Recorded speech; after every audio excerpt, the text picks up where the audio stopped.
हम समझेंगे महाजनपदों का विस्तार क्यों हुआ और उनका उदय ही क्यों हुआ। मेन पॉइंट एक वीडियो में एक टॉपिक कवर करेंगे, लगभग 1 से 1.5 मिनट में अच्छे से क्लियर हो जाएगा। सबसे पहला कारण जो आ जाता है वो है लोहे का प्रयोग। लोहे का प्रयोग क्यों? क्योंकि लोहे के प्रयोग से ही, जैसे ही लोहे के प्रयोग का विस्तार बढ़ा, लोहे का प्रयोग बढ़ा तो उसके साथ ही हथियारों का निर्माण भी बढ़ा। हथियारों का निर्माण बढ़ने के साथ ही कृषि उपकरणों का निर्माण भी बढ़ा। ये आप मेंस आंसर राइटिंग में भी बहुत अच्छे से इस फ्लो चार्ट को यूज करके आराम से आंसर लिख सकते हो। सबसे पहले समझेंगे हथियारों का निर्माण। हथियारों के निर्माण से योद्धा वर्ग का उदय हुआ, लोग स्थायी सेना रखने लगे।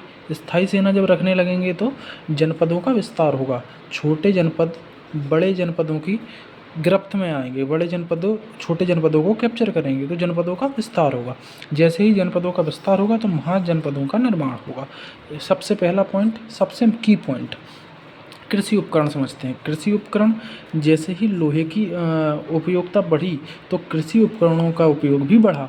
जैसे ही कृषि उपकरणों का उपयोग बढ़ता है तो जंगल की कटाई हुई। जंगल की कटाई हुई तो भूमि का विस्तार हुआ, उपजाऊ भूमि का विस्तार भी हुआ। ठीक है, रहवास भूमि का भी विस्तार हुआ।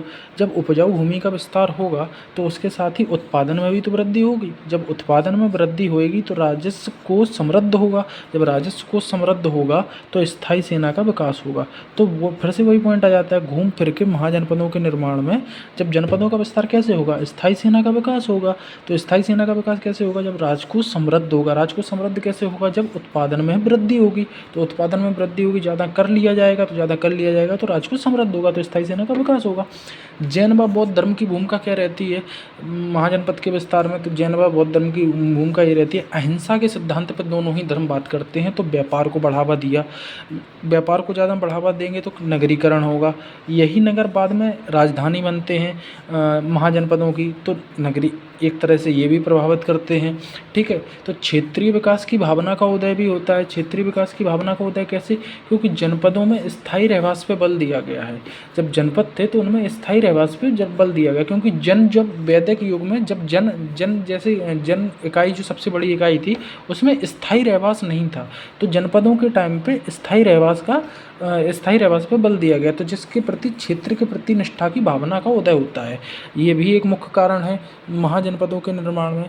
ठीक है, फिर महाजनपद का आखिरी पॉइंट आता है कि महाजनपद की संस्कृति प्रारंभ में आर्यों से प्रभावित नहीं थी। आर्य जो हैं, जो वैदिक सभ्यता के लोग हैं, वो लोग ब्याज